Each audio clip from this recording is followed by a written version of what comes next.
बारिश में 5 जुगाड़ू बहू का खाना, घर और रसोई।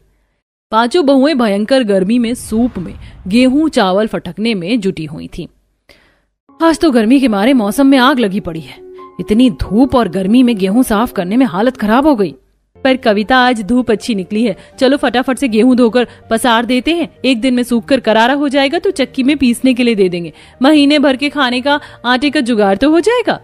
सबसे बड़ी बहू सरिता की इस बात पर नुपुर असंतोष भरे भाव से बोलती है, जेठानी जी, ये 10-15 किलो आटा हमारे लंबे चौड़े परिवार में कितने दिन चल जाएगा?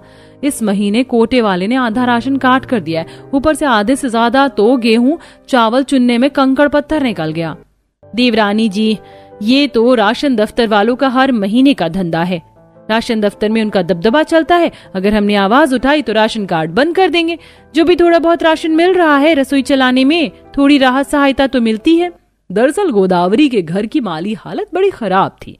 5 बहू, 5 बेटे, उनके बाल बच्चे, सास ससुर समेत सब लोग 25 गज के किराए के मकान में गुजारा कर रहे थे। 5 के पति दिहाड़ी मजदूरी करके जितना काम कर लेते, सब 2 टाइम की रोटी खाने में निकल जाता था।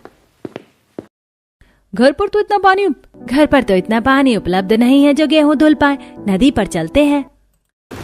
बहू गेहूं बोरी में भरने लगती, तभी मौसम खराब हो जाता और काले घने बादल गरजने के साथ मूसलाधार बारिश शुरू होने लगती है। हे भगवान, अभी तो कितनी तगड़ी धूप निकली थी, एकदम से बारिश चालू हो गई। सूखा अनाज भी भीगकर गीले ना हो जाए।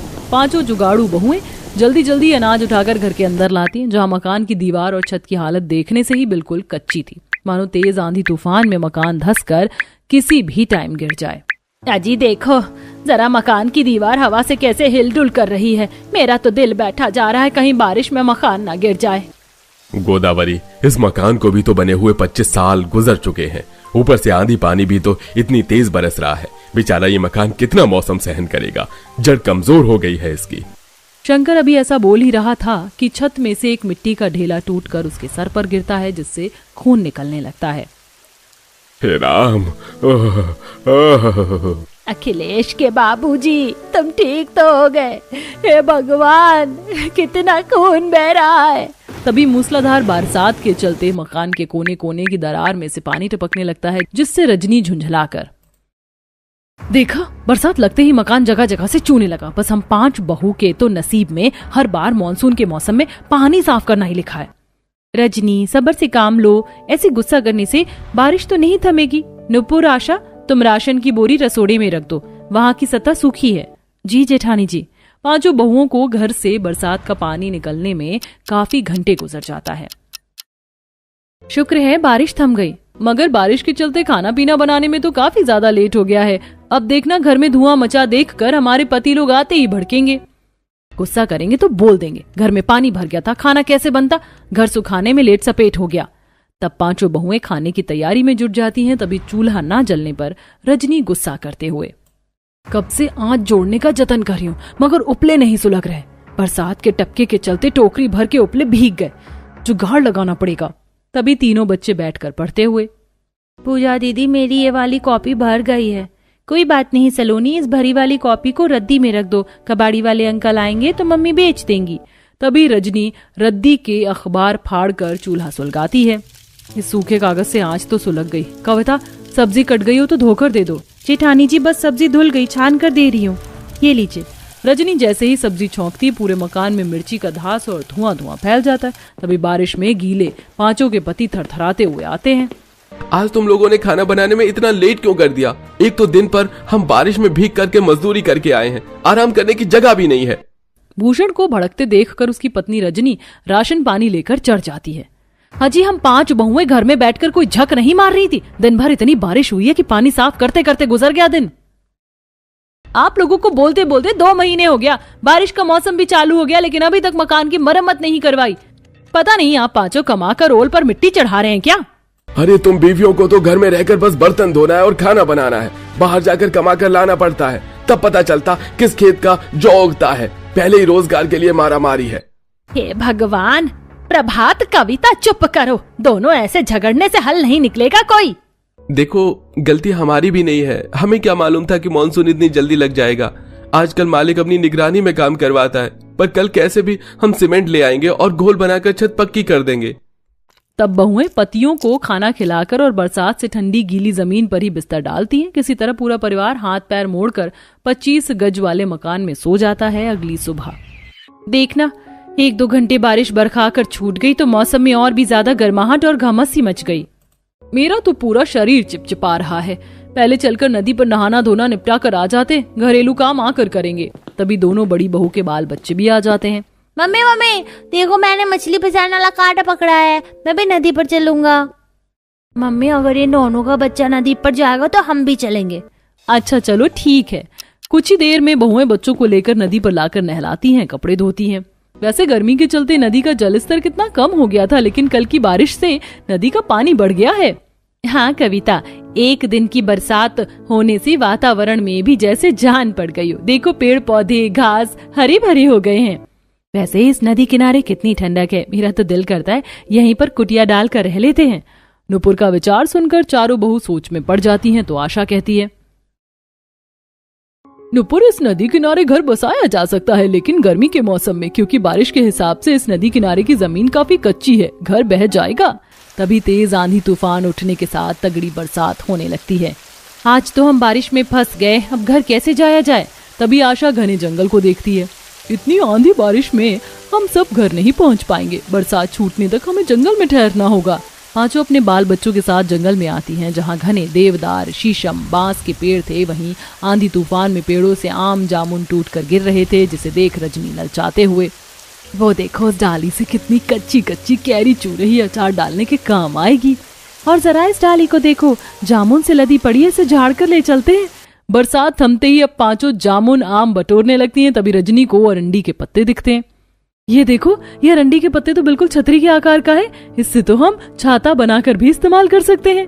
पांचों उन पत्तों को ओढ़कर बच्चों के साथ घर आती हैं, जहां बारिश में उनका घर मिट्टी में धंसा पड़ा था और ससुराल वाले बेघर खड़े भीग रहे थे। इसलिए मैं बार बार बोल रहा था कि मुझे मेरा मकान तोड़वा कर बनवा लेने दो। आज अगर तुम में से कोई एक दबकर मर जाता तो मैं तो जेल में चक्की पीसते रह जाता। भागो भैया यहाँ से तुम। बेचारे गरीब ससुराल वाले भरी बरसात में भटकने लगते हैं। इस तूफानी बारिश में भटकने से अच्छा हम जंगल में चलते, थोड़ी देर में सूरज डूब जाएगा। तब उस घने जंगल में वो पहुंचते हैं, जो कि नदी के पास पड़ता था, जहां ऊंचे ऊंचे पेड़ देखकर भूषण पहचान करते हुए, अरे ये तो देवदार और सागवान की लकड़ी है, इसका घर बहुत मजबूत और टिकाऊ होता है, बरसात में भी खोखला नहीं होता। देवर जी, इस जंगल में कितनी जमीन पड़ती पड़ी है, हम यहीं अपना घर बसा लेते हैं। फिर पांचों के पति पत्थर से औजार बनाकर लकड़ी काटते हैं और बहुएं घास फूस लाती हैं। कुछ बहू जंगल के भूभाग को साफ करती हैं और कुछ भोजन जुटाती हैं। देखो, इस नदी की गहराई में बारिश से कितनी साग पनपी है, मैं साग खोट कर लाती हूँ। हाँ मगर ध्यान से आशा, नदी का पानी गहरा है। ओए पूजा सलोनी, देखो मैं कांटे में कितनी बड़ी मछली फंसी, आज तो मछली चावल खाएंगे मजे से। इतनी बड़ी मछली देखकर रजनी खुश हो जाती है। अरे वाह, ये तो रोहू मछली है, इतने में तो हमारे पूरे परिवार के खाने का जुगाड़ लग जाएगा।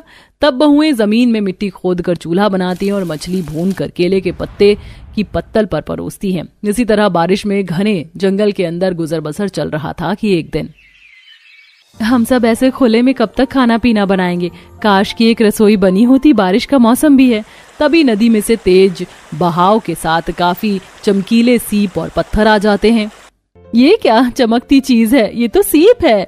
पता है इसके अंदर बेशकीमती महंगे मूंगा मोती होते हैं। फिर तो हम इससे कान के टॉप चूड़ी बनाकर बेच सकते हैं और इसके खोखले पत्थर को अपनी रसोई बनाने में इस्तेमाल करेंगे। नुपुर का एक तीर से दो जुगाड़पन सबको पसंद आता है। पांचों बांस की लकड़ी से रसोई का निर्माण करती हैं और उस पर घास पत्थर भी लगाती हैं, ताकि बारिश का पानी उनकी रसोई में ना घुसे। वहीं लगातार बारिश के चलते नदी के पानी में लबालब मछलियां भर जाती हैं, जिससे बाजार में वो बेचकर पांचों भाई घर परिवार का खर्चा आसानी से चला पाते हैं। शाम के 7 बजे थे। गर्मी की वजह से घर में धीरे धीरे करके अब खाना लेट बनने लगा था, लेकिन तीनों बहुओं को भूख अक्सर जल्दी लग जाती थी। मेरे से तो अब भूख बर्दाश्त नहीं हो रही है, मैं तो अपने लिए पिज्जा ऑर्डर कर रही हूँ। मोहिनी दीदी, तुम खाओगी? हाँ श्रुति, मेरे लिए भी एक पिज्जा ऑर्डर कर ले। और पल्लवी दीदी, तुम खाती नहीं हो फिर भी पूछ रहे हैं। अरे तुम क्यों पैसे बर्बाद कर रहे हो, आधे घंटे की बात है, मैं अभी आलू का पराठा बना देती हूँ, हम सब साथ मिलकर खाएंगे। एडवाइस अच्छी थी लेकिन हमने आपसे मांगी नहीं थी। जेठानी जी आधा घंटा रुकेंगे तो इतने में पिज्जा भी आ जाएगा, और वैसे भी माँ जी ने हमें बनाते हुए देख लिया, खाते हुए देख लिया तो चिल्ला उठेंगी। आप आटा लगाओ, आलू छीलो, मैं अपने कमरे में जा रही हूँ और मैं कुछ देर गाने सुन लेती हूँ। यहाँ रसोई में बहुत गर्मी लग रही है, पता नहीं आप कैसे गर्मी में खाना बनाती हो यहाँ पर। Heads off to you. ये कहकर दोनों देवरानी बहाना बनाकर अपने अपने कमरे में चली जाती हैं। एक गाना सुनती है, दूसरी खाना ऑर्डर करती है। वहीं बेचारी घर की बड़ी और समझदार बहू पल्लवी आलू छीलकर उसमें मसाला मिलाती है। जब से इस घर में आई हूँ तब से बस काम किए जा रही हूँ। सोचा था देवरानी आने के बाद थोड़ा सहारा मिल जाएगा, लेकिन सहारा कम, ये तो और काम बढ़ाकर चली जाती है। ना करने के बस बहाने हैं। लेकिन मुझे भूख लग रही, मैं अपने लिए खुद ही पराठा बनाकर खा लूंगी। दोपहर के 2 बजे के बाद से कुछ नहीं खाया।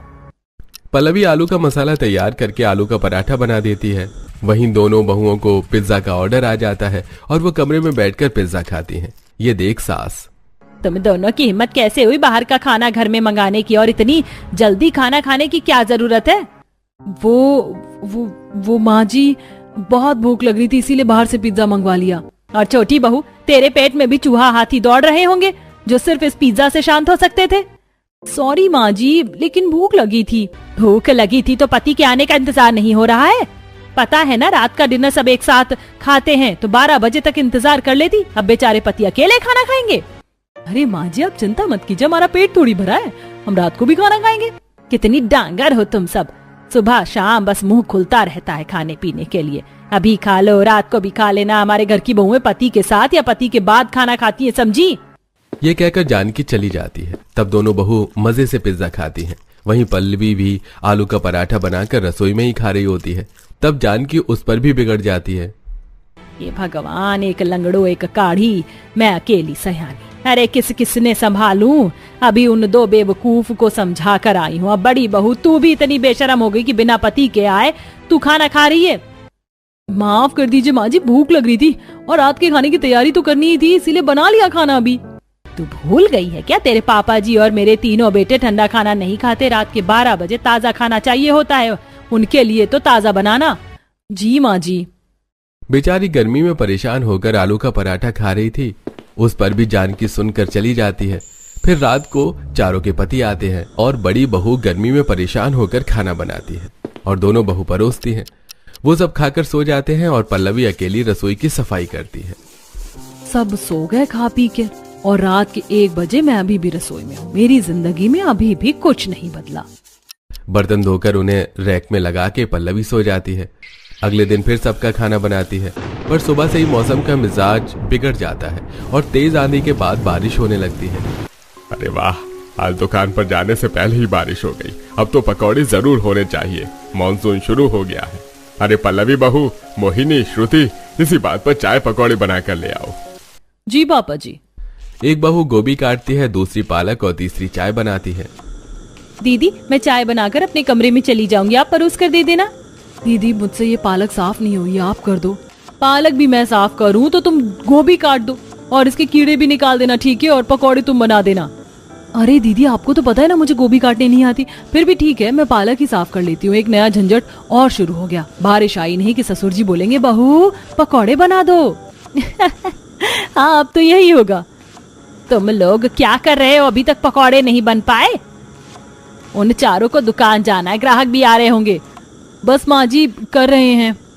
तब बहुएं जल्दी से मिलजुल कर चाय पकौड़े बनाकर ससुर और पतियों के सामने परोस देती हैं। मजा आ गया, पनीर के पकौड़े तो मेरे फेवरेट है। और मेरे पालक के। भाई मैं तो हर तरीके के पकौड़े खाता हूँ। चलो जल्दी खा लो, दुकान पर भी चलना है। जी पापा, भाभी जरा थोड़े से पकौड़े पैक भी कर दो, वहीं खा लेंगे दुकान पर। बहू इनकी चाय भी थर्मस में पैक कर दो। जी माँ जी। तब पल्लवी बहू उनके चाय पकौड़े पैक करके दे देती है और फिर चारों गाड़ी में बैठकर दुकान पहुंच जाते हैं और दुकानदारी करते हैं। वहीं पल्लवी कपड़े धोती है और दोनों बहू छत पर तेज हवा में रील बनाती हैं। वाह क्या मौसम है। Golmaal Golmaal everything's gonna be Golmaal Golmaal Golmaal everything's gonna be Golmaal.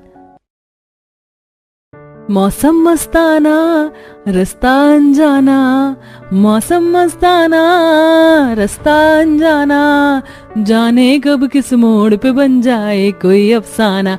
आई आई या दीदी कौन सा आप 90s के गानों में घुस गई, मेरी तरह आज की जेनरेशन के गाने गाइए। एक नंबर तुझ कमर, हाय चाल शेकी शेकी, हाय कितनी सुंदर तुझे डिम्पल, जे पाइजे टेक इट।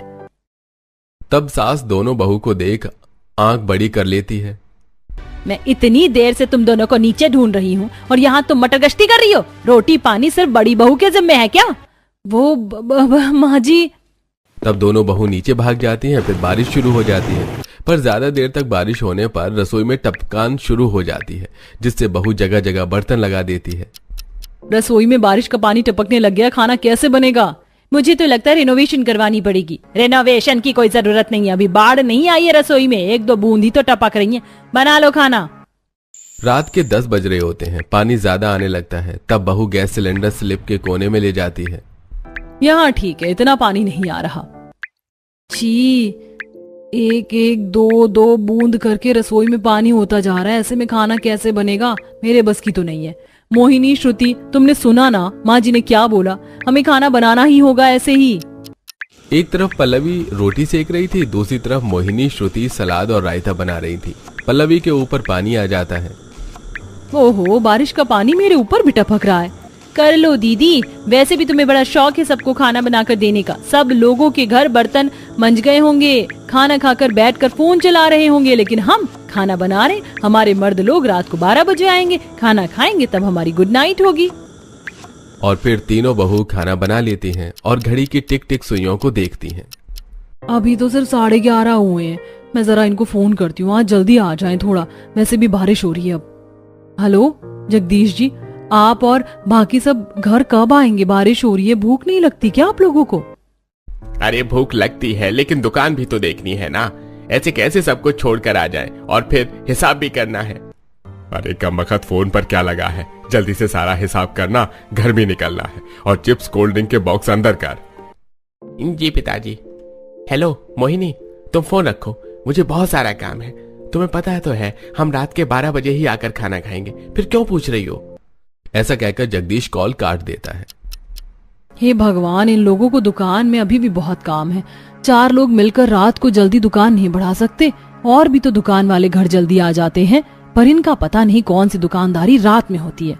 अब पूछ लिया ना, कोई फायदा नहीं हुआ। रोटी बनाने का सुनो, ये ठंडी रोटी हम खाएंगे और हमारे जो पति आएंगे उनके लिए मैं गर्म बना दूंगी, ठीक है? रात के 12 बजते हैं। गाड़ी से चारों बारिश में घर पहुंचते हैं और खाना खाते हैं। पल्लवी गरम गरम रोटियां लेकर आती है। तब ससुर, अरे बहू, तुमने इस पर घी नहीं लगाया, जरा अच्छे से घी लगा कर दो। जी पापा जी। वाह, कितना बढ़िया गरम खाना है। रात को 12 बजे तक भूख बहुत ज्यादा लग जाती है, और लेट खाने से खाना और भी स्वादिष्ट लगता है। आओ अब तुम सब भी खा लो। पहले आप सब खा लीजिए, फिर हम खा लेंगे। तब सभी लोग खाना खाकर चले जाते हैं। लास्ट में तीनों बहू खाना खाती हैं। तब श्रुति, एक तो इतना लेट खाना खाओ, आधी भूख मर जाती है। दीदी मैं सोने जा रही हूँ, ये बर्तन वगैरह आप साफ कर लेना, और आप भी थक गई होंगी तो कल सुबह कर दें। हाँ जेठानी जी, मैं भी सोने जा रही हूँ, अब और उठने की क्षमता नहीं है, आंखें दर्द हो रही हैं। तुम जाओ, मैं कर लूंगी। माँ जी ने जूठे बर्तन छोड़ने पर ना मना किया है। दोनों बहू हर बार की तरह चली जाती हैं और अकेले पल्लवी रसोई के झूठे बर्तन साफ करके तब 1 बजे सोती है। फिर सुबह खाना बनाने के बाद सब्जी खत्म हो जाती है, तो बहू हल्की बूंदाबांदी में कीचड़ के रास्ते पर जाकर खुद सब्जी लेकर आती है। फिर रात को भी बारिश से रसोई में पानी टपक रहा होता है। थोड़ा थोड़ा पल्लवी भीग जाती है। तभी मोहिनी थाली पटक कर, मुझे तो समझ नहीं आता, ये खाना हर रोज ताजा क्यों चाहिए? दिन में बना हो तो भी खा सकते हैं। मैं तो बोल रही हूँ जो आए टाइम से खा ले, हम वेट नहीं कर सकते, बस अब बहुत हुआ। देखो माँ जी ने कहा है गरम खाना ही बनाकर देना पड़ेगा, और नहीं दिया तो वो गुस्सा करेंगी। तो जेठानी जी आप ही बना लो, आपको आदत है सहने की, हमें नहीं है। मुझसे और सब्जी नहीं कटती, मैं सोने जा रही हूँ। रात के 11:30 बज रहे थे। तेज बारिश हो रही थी। पल्लवी अकेले रसोई में सब्जी काट रही थी। बाल बिखरे हुए थे, चेहरे पर थकान। तभी हाथ कट जाता है। चोट को भी अभी लगनी थी, वैसे ही सारा खाना मुझे अकेले तैयार करना है। हर रात यही होता है, सब चले जाते हैं और मैं अकेली बारिश में भीग के आती हूँ, बारिश से सब्जी लाने और फिर यही सब। तभी जानकी रसोई में आकर, बहू खाना बना क्या, तेरे पापा जी आ गए, गरम गरम रोटी चाहिए। माँ जी बस बना रही हूँ, बस 2 मिनट और। हर चीज में देरी, तुम्हें टाइम का कोई सेंस नहीं है क्या? पता है रोज 12 बजे ही रात को खाना खाया जाता है, फिर भी तैयार नहीं होता। सास की कटु बात पल्लवी के दिल पर चुभ जाती है, आंखों में आंसू आते हैं। तभी वो चुपचाप काम करती रहती है और खाना बनाकर सबको खिला देती है। मैं थक चुकी हूँ इन सब चीजों से अकेले जूझते जूझते।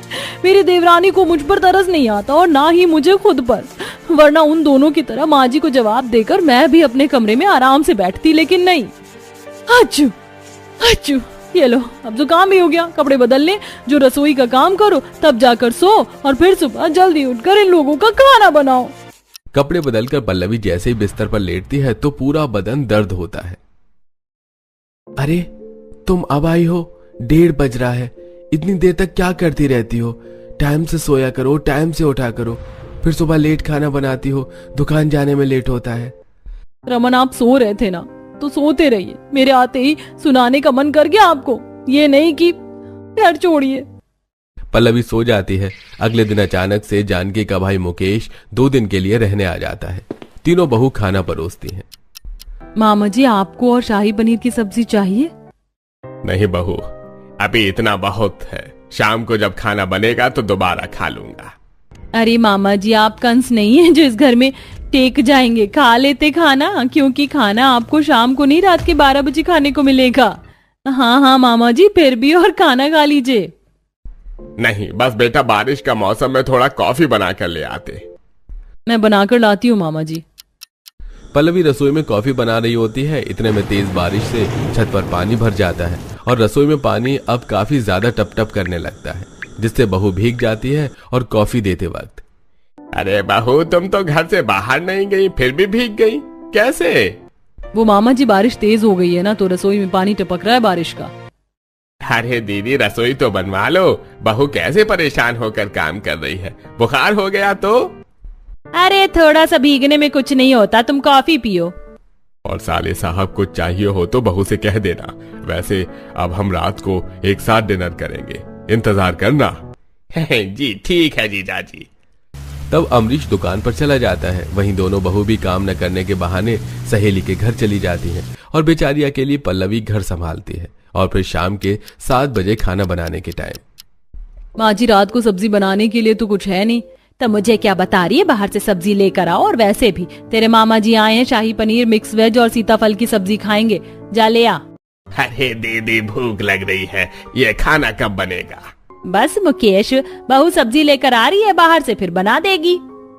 तब बेचारी बहू बारिश में भीगकर सब्जी लेने जाती है और घर आकर कपड़े बदलकर सब्जी काटने लगती है। अरे बहू अपने हाथ के लाल मिर्च और लहसुन की चटनी बना देती तो अच्छा लगता। जी मामा जी बनाती हूँ। सिलबट्टे पर मिर्च और लहसुन की चटनी पीस कर बनाती है। तब कटोरी फ्रिज में रखते ही थक कर जमीन के सहारे बैठ जाती है। फिर मुकेश के कहने पर रोटी बनाने लगती है।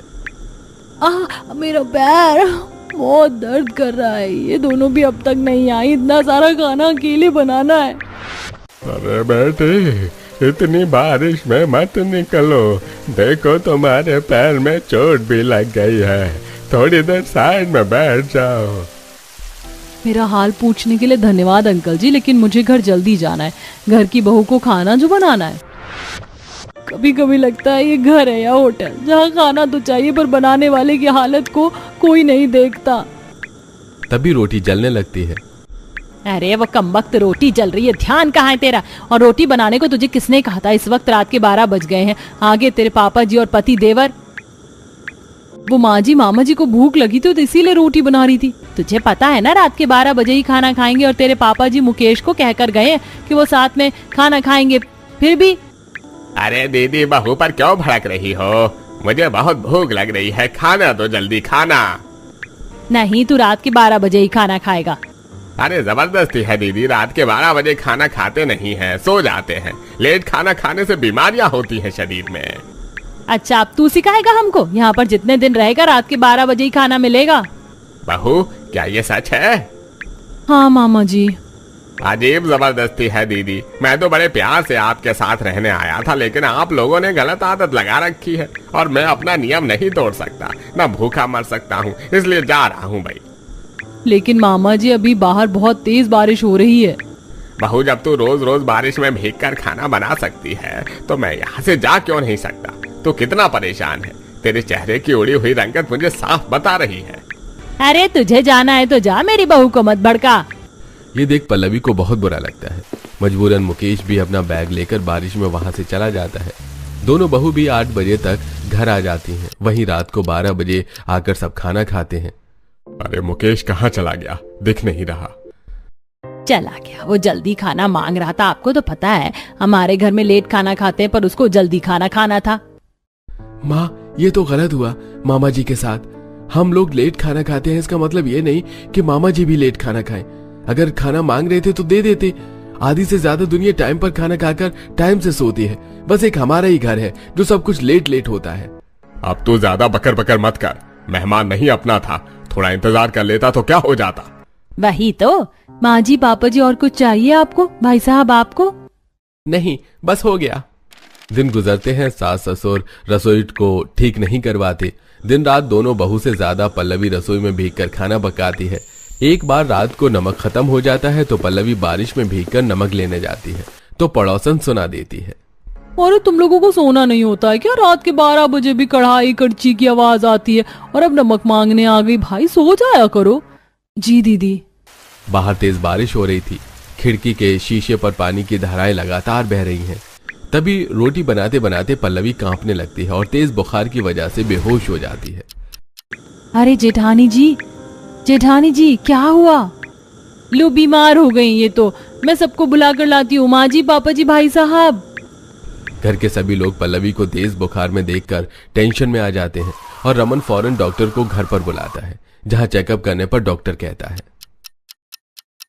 उन्हें वायरल फीवर है और कमजोरी बहुत ज्यादा है, आराम की जरूरत है। बढ़िया दवाई है, उनके पांव पर मोच आ गई थी, उस पर लगाने के लिए। ए भगवान, अब कौन बनाएगा खाना रात को? बाकी बहुएं तो ऐसे ही हैं। अरे बस करो माँ, इस वक्त वो बुखार में है। अब तो ये मत सोचो कि खाना कौन बनाएगा। हाँ माँ, मोहिनी भाभी और श्रुति है ना। ओह नो, अब हमें खाना बनाना पड़ेगा। और क्या?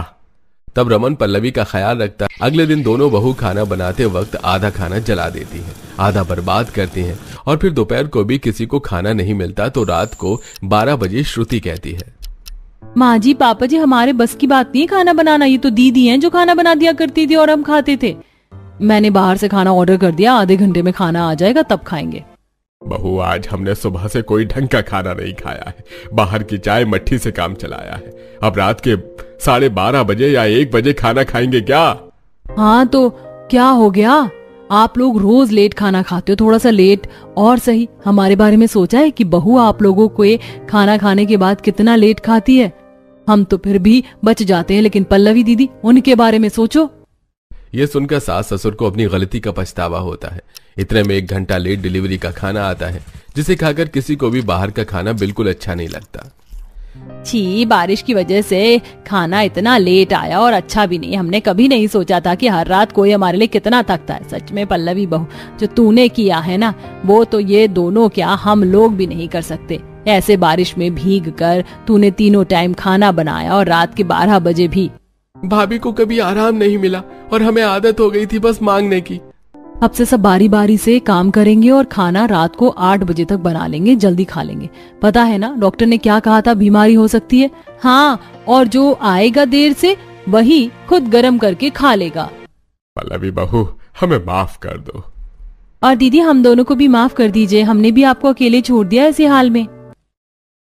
बस बस, कोई बात नहीं। आप सबको अपनी गलती का पछतावा हो गया, यही बहुत है। लेकिन इन दिनों मैंने भी बहुत परेशानी झेली। कीचड़ में बारिश में भीग कर सब्जी लेने गई, अकेले तीनों टाइम खाना बनाया। समाज अपना ऐसा ही है जो बहुत झुक जाती है। सब लोग इस पर और दबाव बनाते हैं। लेकिन बहू, अब से तुझे ज्यादा काम नहीं करना पड़ेगा। सब साथ मिलकर बराबर काम करेंगे और आप लोग भी लेट आएंगे तो अपने आप खाना लेना, क्योंकि हम सब टाइम से खाएंगे। नहीं नहीं भाग्यवान, हम तुम्हें परेशान नहीं करेंगे, न तुम्हारी बहू को, और खुद भी नियम से खाना खाकर सोएंगे। हाँ, ये हुई ना बात।